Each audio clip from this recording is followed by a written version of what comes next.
Hello BookTube and welcome back to my channel. Today I'm coming to you with my December 2016 wrap-up. I know I'm a little late to the game. We're already into the second week of January, but yeah, I still wanted to do this. I kind of actually debated back and forth on whether I wanted to do my December wrap-up because I did do my year-end, my year in review, but I decided to do it anyway because I wanted to talk a bit more about the specific books that I read in December, in case any of you had been interested in reading them when you saw what my December TBR was. So I'm going to go through, like I normally would. I'm taking out the challenge part that I would normally do for my wrap-ups at the end of the month, but I'm going to talk about my stats because I talked about my stats for the whole year, but I like breaking it down for just December. So in December, I read 11 books, and I actually finished the year with 100 books if you were not aware and didn't see my year in review. I read one 1-star book, one 2-star book, 7 3-star books, one 4-star book, and one 5-star book. So as you guys can tell, it was pretty much an average month. I had a couple books I really didn't care for. I had a couple books I really enjoyed, but the bulk of my reading this month happened to be books that were okay. I didn't dislike them, but I didn't love them. In terms of genre, I read 6 romance novels, 2 romantic suspense novels, 1 nonfiction novel, 1 classic, and a single YA. And for time period, I read, I taught, booty tat.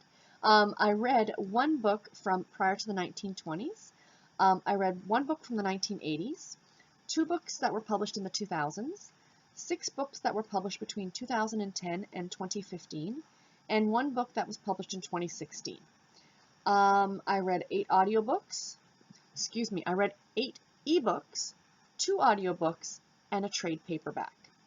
In total, I finished reading 2,783 pages, which is roughly about 90 pages a day, so that's not too bad. Goran has just come over here to join us. I don't know if he will appear on camera.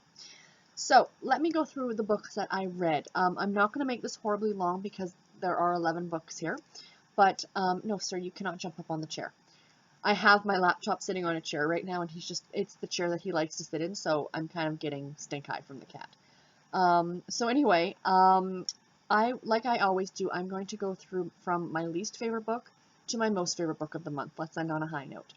Unfortunately, because my year did not, because some of the books I disliked, I read at the very end of the month. So first off, we are going to start with a book called Twin Threat Christmas by Rachel McCalla. I gave this book 1 star. Guys, I did not like this book at all, and if it had been any more than the 200 and some odd pages that it was, I wouldn't have finished it because it was that bad. I shouldn't say that. That sounds horrible. I disliked it that much. It wasn't the writing. The writing was great. I will try this author again. Sorry about Cattail. It was the premise of this story that I did not like. So the whole thing it was 2 shorter novels about a set of twin sisters. And the first story, about the first sister, she 8 years earlier had been abducted from the place of her employment when she was I think in her late teens, 17 or 18. She was abducted and living in this house with this guy, and they were married, and she had 2 children by him. Now this was a Silhouette love-inspired suspense novel, so it was actually it was a Christian novel, so there were no sex scenes or swearing or anything like that. But anyway, she ends up getting away. At the very beginning of the book, because it's only a short novella, it's 100 pages long. She ends up getting away, and she takes her kids. She has had children with this guy, and she takes her kids, and they take off. Well, the whole part that I found unbelievable was that she just ends up showing up at this cabin that they had when she was a kid. And, people are questioning about the fact that, where the hell have you been for 8 years? But the fact that she was pretty much in the same town, if you're I'm not telling anybody how to do their job, but if your job is to abduct people, my suggestion is taking them a little bit further away than the other side of town. She had children. How did you go about your life in town without anybody noticing that it was you? They kept saying, oh, she dyed her hair, and she's wearing sunglasses. This isn't Superman. I'm sorry. It was so unbelievable that I couldn't deal. You know what I mean? And then the second story was about her sister, which I pretty much skimmed through that whole thing. The premise would have been so good if it had been better executed. If it had been made into a longer novel, like a 300 some odd page novel, expanded on that first story, that first one about that first sister, about the fact that she was abducted and she got away from her abductor, and, you know, she drove cross country perhaps to get back to her family, you know, like, that would be an amazing story. They took a fantastic idea but condensed it so much that it made it unbelievable, if that makes sense. And I'm not recommending this book at all, guys. I'm sorry. I don't like speaking harsh about a book, but I couldn't deal. I'm sorry. The second book for the month is A Christmas to Remember by Jenny Hale. I gave this book 2 stars. This is a book I would like to forget. Do you like what I did there? Anyway, this book wasn't overly memorable to me, in all honesty. It was about a woman who has a lot of social issues, and she's wanting to move on with her life. Her friends are all getting married and having kids, and she wants that. But she's a nanny, and she's a live-in nanny for families, and she's just started a new job, and it's over the Christmas holidays with a single dad and his 2 twin children. And I didn't like the main character. She really, really rubbed me the wrong way. She talked so much about what her Christmases were like as a child, and what they did and how they did it, and how she's pretty much saying, well, why don't you do that? You should absolutely do that. Kids need to do that. And, you know, it's none of your business. Everybody celebrates the holidays in a different way. You know, my family always used to go out for dinner on Christmas Eve. You know, my husband's family, maybe they stayed home and, you know, sat around and played games. Am I going to tell them you're doing it wrong because you didn't do it the same way I did it? No, sorry, I don't agree with that. And the whole thing is that she's supposed to be this unbelievably amazing nanny, but she's spending so much time making googly eyes at the father that, not that she's neglecting the children, but they should be your first responsibility, not having dinner with the dad. So, you know, it was a romance novel. It wasn't horrible. Would I recommend it? No. There are some far better Christmas books out there if that's what you're looking for. And it's not that it was badly written. I just didn't like the characters. She really bothered me. Next up is The Chimes by Charles Dickens. I gave this book 3 stars. Now, I really, really enjoyed, this was an audiobook. I really enjoyed listening last year to A Christmas Carol narrated by, I can never remember his name. I'll post it right here. He was the butler, not the butler. He was the concierge in Home Alone 2, Lost in New York. That guy. He was also supposedly in the Rocky Horror Picture Show, which I've never seen, but it doesn't matter. I really enjoyed listening to that last year, and I really do love A Christmas Carol story. You guys know, I've said it before. The Muppets Christmas Carol is my favorite Christmas movie. I love reading all the reimaginings of A Christmas Carol. Some of them are just absolutely fantastic. So I was really excited about reading this book because I just thought, and again, this was an audiobook, narrated by the guy who narrated The Hobbit. Again, I'll post the name here. Sorry, I should have written that part of it down. I apologize. This story was depressing. I mean depressing. And I mean, A Christmas Carol isn't exactly known for being warm and fuzzy at the very beginning, but it ends on a high note. You guys, we all know how A Christmas Carol ends. Scrooge turns his life around, and, you know, that's the end of it. This one, nope, depressing from start to finish. It took place like over New Year's, and it's about a man by the name of Trotty, I think is his nickname, and his daughter. And his daughter's going to be married on New Year's Day, which is the next day. And it's almost along the same lines of A Christmas Carol, where he's visited by 3, I want to say ghosts, about kind of like his life and where his life is headed. But it was just depressing. It ended on a depressing note. It wasn't a cheerful book at all. Now, I know back then, it was very common to actually read ghost stories over the Christmas, like on Christmas Eve. So this was probably very, very common in Victorian England. But it's not what I was looking for. It's not my kind of Christmas story. And, you know, it was Dickens. It was only 3 hours long. Maybe give it a listen. But it didn't give me the warm and fuzzies. Let's put it that way. The next book I want to talk about is Christmas at Lilac Cottage by Holly Martin. This was also a 3-star read. I enjoyed this book. It was a nice, warm and fuzzy Christmas story. My issue with it is that I felt it went on far too long. It was about a man and his daughter who move into this woman's house. Like, I guess it's like a townhouse. It takes place in the UK, in Devon. And I guess it's like a townhouse, but it's connecting because she can go back and forth. So she's all excited because she's thinking, now I'm going to make friends, and he thinks it's a husband and wife, but it turns out it's a husband and daughter. But they make friends. The daughter's attitude really, really bothered me. I did not like that at all. And again, I just felt this book went on for too long. A lot of it could have been cut. It was well over almost 400 pages, and that could have been condensed quite a bit. It was a lot of repetitiveness. This is part of a series, the first book in a series. I may try the next book. We shall see. I believe they are all Christmas novels, so we shall see. But yeah, I liked it. I didn't love it. Next up was The Boss's Mistletoe Maneuvers by Linda Thomas Sundstrom. I gave this book 3 stars as well. This was a Harlequin Desire novel. I liked this one. It was cute. It was your typical boss falling in love with his employer, and their relationship. It's very, very steamy. This is, it's up there on the adult situation scale, if you will. It was your typical story. It was a typical, that type of trope for romance, but I still really liked it. The writing was really, really great, and I mean, it took place at Christmas time. You can't go wrong with that. Next up is A Crime for Christmas by Carolyn Keene. Where did I put it? This is a Nancy Drew and the Hardy Boys super mystery. This is the only physical book I read this month. I gave this 3 stars. I really, really love this, and I mean, I love this. This was a nostalgic thing for me. But I really always love the Nancy Drew and Hardy Boys mysteries together, because I love the interaction between Nancy and the 2 brothers, Joe and Frank. This one takes place in New York City, and it's essentially they are looking for cat burglars or jewelry thieves.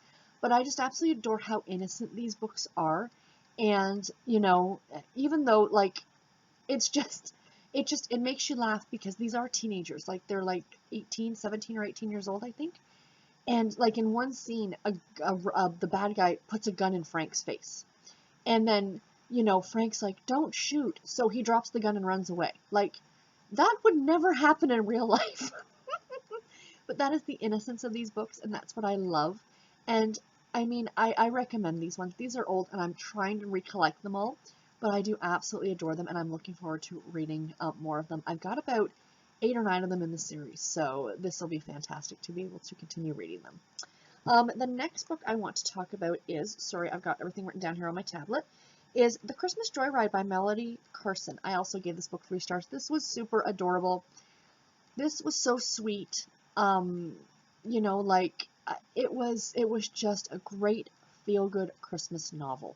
It was about a woman who was older, in her 80s. Now, I saw the ending coming a mile away, but it still was an enjoyable read. And her neighbor, who's I think in her early 30s, so the older lady convinces her younger friend to travel with her from, I think, Chicago to where she's going to be living in Arizona with her sons. And as she's doing this cross-country trip, she's going to be bringing Christmas to some deserving people. And they do it in this decked-out RV, and it is fabulous, guys. I really do recommend this book. It's a great Christmas story. I mean, it's not one of the best. Again, I predicted the ending a mile away, but it was still a really, really good feel-good Christmas story. And if that's what you're looking for at the holidays, I highly recommend that you check it out. Next up, Christmas in Key West by Cynthia Thomason. I also gave this book 3 stars. I read this book at the very beginning of the month, so I do apologize for not being completely up on all the details. It's about a man and a woman who knew each other when they were in high school and had a little one night on the beach together before he left to enlist in the Army. She ended up getting pregnant. He never knew. And she's back in Key West to help her father because she moved away to Atlanta and hasn't really been back. She's only been back to see family and then immediately goes back to Atlanta. She doesn't want to run into him. His name is Reese, for the life of me. Abby. Her name's Abby, I think. And anyway, she ended up having this child and putting him up for adoption. Well, when she comes back, her and Reese start talking again, and he finds out about the baby, and who's now a 13-year-old boy or a 12-year-old boy, and it goes from there. It's a really, really interesting Christmas book. It's fun. It is a lot of fun. I really like the characters. The writing was really good. It was really fun to experience, if you will, Christmas in South Florida. That was, a little bit different than the norm, than the sleet and the snow that we're used to up here. But yeah, it was enjoyable. I liked it. I recommend it. It was a Harlequin super romance novel. So, and I do really enjoy those. The next one I want to talk about is One Hot December by Tiffany Rees. This is the third book in the Men at Work series. I also gave this book 3 stars. Harlequin Blaze. Very, very, very, very, very spicy. Swear words as well, a lot of adult situations. This is, like I said, the third book in the Men at Work series, and my least favorite. It went like my favorite, to my second favorite, to my third favorite. I don't know what it was about the story. I just didn't love it as much as I loved, as much as I enjoyed the first two. The characters were Veronica and Ian, but she went by the name of Flash, which really kind of bothered me. I think that's what kind of set me off, is as I'm reading it, I'm like, no. But what I did like is that she wasn't your atypical romance heroine. She had short, funky hair, she was covered in tattoos, she had piercings in places I don't want to talk about piercings because it makes me cringe. But, I mean, she wasn't your atypical character, which I did enjoy about that. But there was just, it was a little bit unmemorable at this point for this story. You know, they worked together, they had a relationship, and then they split up. And she ended up later leaving her job because she got a better job elsewhere. And, you know, it was the whole, he comes from a rich family, she does not, and do they fit together? It was still a good story. It was bordering on 4 stars for me. So, you know, I didn't dislike it. I really enjoyed it, but it wasn't my favorite out of the 3. Let's put it that way. Next up is The Evil Inside by Heather Graham. This is book number 4 in the Crew of Hunters series, and I gave this book 4 stars. This was my only non-Christmas read of the month, and it was a little weird because it actually took place at Halloween in Salem, Massachusetts. So, you know, a little bit outside what I was reading for the rest of December, but still really, really good. Like I said, the 4th book in the Crew of Hunters series. This is, what's her name? Oh my gosh, I cannot remember the character's name. I am so sorry. But she's one of the original group of the Crew of Hunters, and she heads to Salem where she's got family, and she actually lived in the Boston area growing up. She's originally from Ireland. And essentially this one is about a house, an evil house, that all the people who live in this house end up either committing murder or end up dying in the house or end up being the person who killed everybody else in said house. So she's essentially trying to find what's going on. It's got the paranormal aspect of it. You run back into some of the characters from the first 3 books. Again, that main group of the Crew of Hunters. Now, this is the last book with that original group. After this, we get a new group. So the characters are going to be constantly refreshed throughout the series. So you're not constantly reading about the same characters, which is kind of nice. I'm looking forward to the next book. I really, really love this book. I love the detail in this book, talking about the Wiccans and stuff like that in Salem, especially during Halloween. And, you know, it's just a great story. And Heather Graham is a fantastic paranormal suspense author, and I highly recommend you check this series out. And the last book, and my favorite book of the month, which you guys might already know if you listen to my year-end wrap-up, and that was Tinsel, A Search for America's Christmas Present by Hank Stuever. This was narrated by Ray Porter. 5 stars, guys. 5 stars all the way. I adored this book. It took me an entire month to get through. Not because it was slow, but because I really wanted to enjoy it. And essentially, he is a journalist. This is a nonfiction novel. He is a journalist, and he travels to Fresno, Texas, just north of Dallas, I think. And he spends essentially a Christmas season there, and he follows around 4 different families, or 4 different groups of people. One is a single mother, and her young daughter and older daughter. One is a woman who is married who runs a business decorating her home for Christmas. Another one is a husband and wife who do the huge, like, decoration outside their houses for Christmas. And was there one more? I don't think so, no. But he follows them through an entire Christmas season and how they celebrate and what they do. And then he ends up going back after for the next 2 Christmases to kind of catch up with them. I don't know what it was, but I love this book. I think if I had read it, I don't know, like read it in physical form, I may not have enjoyed it as much. But I really, really enjoyed the narration of this. And yeah, I mean, if you're looking for a really great nonfiction Christmas read, I highly recommend this book. I can't speak highly of it enough. And I'm kind of sad it was over. And I almost want to re-listen to it again next year, like for tradition or something. But it's longer. It's about 10 hours long on audiobook. So, but still, I absolutely recommend it. So anyway, guys, that is it for my wrap up for December. Sorry about this for being a little bit longer than normal, but I did read 11 whole books, so that was very exciting. So anyway, guys, let me know if you've read any of these books and what you thought about them, and I will see you all in my next video. Take care and happy reading, everybody. Bye.